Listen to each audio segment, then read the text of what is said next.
नमस्कृत्य नरं चैव नरोत्तमं देवीं सरस्वतीं व्यासं ततो जयमुदीरयेत्। ओम नमो भगवते वासुदेवाय। ओम नमः पितामहाय। ओम नमः प्रजापतिभ्यः। ओम नमः कृष्णद्वैपायनाय। ओम नमः सर्वविघ्नविनायकेभ्यः।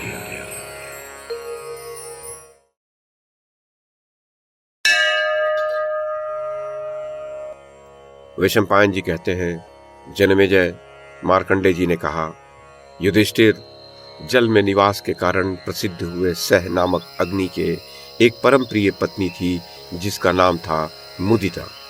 उसके गर्भ से भूलोक और भूअरलोक के स्वामी सह ने अद्भुत नामक उत्कृष्ट अग्नि को उत्पन्न किया जो संपूर्ण भूतों के अधिपति है। जो आप नाम वाले सह के पुत्र हैं वे बुद्धि तत्व के अधिपति बताए जाते हैं। उन्हीं अद्भुत या गृहपति के एक अग्नि स्वरूप पुत्र उत्पन्न हुआ जिसका नाम भरत है। ये मरे हुए प्राणियों के शव का दाह करते हैं। भरत का अग्निष्टोम यज्ञ में नित्य निवास है, अतः उन्हें नियत भी कहते हैं। नियत का संकल्प उत्तम है। प्रथम अग्नि सह बड़े प्रभावशाली है। एक समय देवता लोग उनको ढूंढ रहे थे। उनके साथ अपने पौत्र नियत को भी आता देख उससे छू जाने के भय से वे समुद्र के भीतर घुस गए। तब देवता लोग सब दिशाओं में उनकी खोज करते हुए वहां भी पहुंचने लगे। एक दिन अथर्वा अर्थात अंगिरा को देखकर अग्नि ने उनसे कहा, वीर, तुम देवताओं के पास उनका हविष्य पहुंचाओ। मैं अत्यंत दुर्बल हो गया हूं। अब केवल तुम ही अग्निपद पर प्रतिष्ठित हो जाओ और मेरा यह प्रिय कार्य संपन्न करो। इस प्रकार अथर्वा को भेजकर अग्निदेव दूसरे स्थान में चले गए, किंतु मत्स्यों ने अथर्वा से उनकी स्थिति कहाँ है ये बता दिया। इससे कुपित होकर अग्नि ने उन्हें शाप देते हुए कहा, तुम लोग नाना प्रकार के जीवों के भक्ष बनोगे। तदनंतर अग्नि ने अथर्वा से फिर वही बात कही। उस समय देवताओं के कहने से अथर्वा मुनि ने सह नामक अग्निदेव से अत्यंत अनुनय विनय की, परंतु उन्होंने न तो हविष्य ढोने की इच्छा की और न ही वे अपने उस जीर्ण शरीर का भार सह सके। अंततोगत्वा उन्होंने शरीर त्याग दिया। उस समय अपने उस शरीर को त्याग कर वे धरती में समा गए।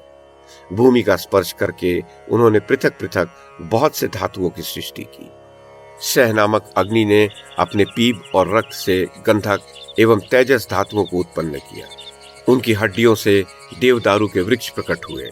कफ से स्फटिक, पित्त से मरकतमणि और उनका यकृत ही काले रंग का लोहा बनकर प्रकट हुआ। काष्ठ, पाषाण और लोहा, इन तीनों से ही प्रजाजनों की शोभा होती है। उनके नख मेघ समूह का रूप धारण करते हैं। नाड़ियां मूंगा बनकर प्रकट हुई है। राजन, सह अग्नि के शरीर से अन्य नाना प्रकार के धातु उत्पन्न हुए।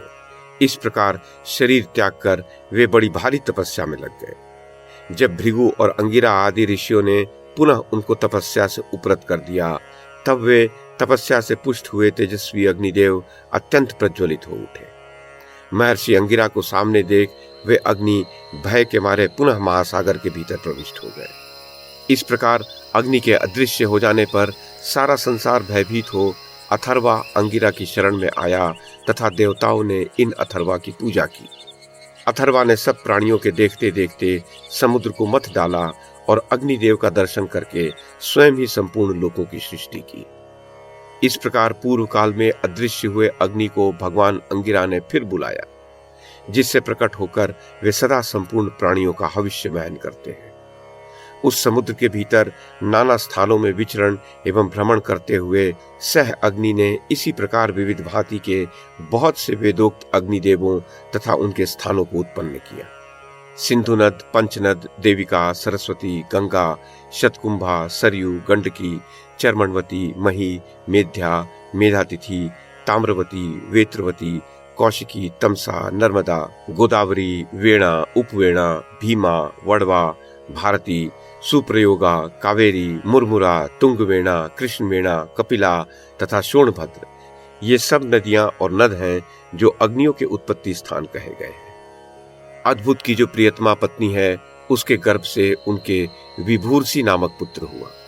अग्नियों की जितनी संख्या बताई गई है सोम यागों की भी उतनी ही है। वे सब अग्नि ब्रह्मा जी के मानसिक संकल्प से अत्रि के वंश में उनकी संतान रूप से उत्पन्न हुए हैं। अत्रि को जब प्रजा की सृष्टि करने की इच्छा हुई तब उन्होंने उन अग्नियों को ही अपने हृदय में धारण किया। फिर उन ब्रह्मर्षि के शरीर से विभिन्न अग्नियों का प्रादुर्भाव हुआ। राजन, इस प्रकार मैंने इन अप्रमेय, अंधकार निवारक तथा दीप्तिमान महामना अग्नियों की जिस क्रम से उत्पत्ति हुई है उसका तुमसे वर्णन किया। वेदों में अद्भुत नामक अग्नि के महात्म का जैसा वर्णन है वैसा ही सब अग्नियों का समझना चाहिए, क्योंकि इन सब में एक ही अग्नि तत्व विद्यमान है। ये प्रथम भगवान अग्नि, जिन्हें अंगिरा भी कहते हैं, एक ही हैं, ऐसा जानना चाहिए। जैसे ज्योतिष्टोम, यज्ञ, उद्भिद आदि अनेक रूपों में प्रकट हुआ है, उसी प्रकार एक ही अग्नि तत्व प्रजापति के शरीर से विविध रूपों में उत्पन्न हुआ है। इस प्रकार मेरे द्वारा अग्निदेव के महान वंश का प्रतिपादन किया गया। वे भगवान अग्नि विविध वेद मंत्रों द्वारा पूजित होकर देहधारियों के दिए हुए भविष्य को देवताओं के पास पहुंचाते हैं।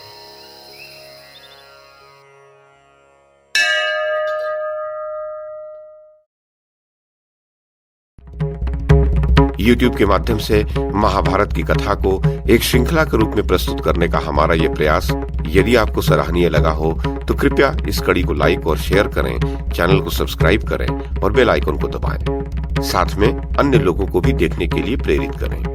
धन्यवाद और नमस्कार।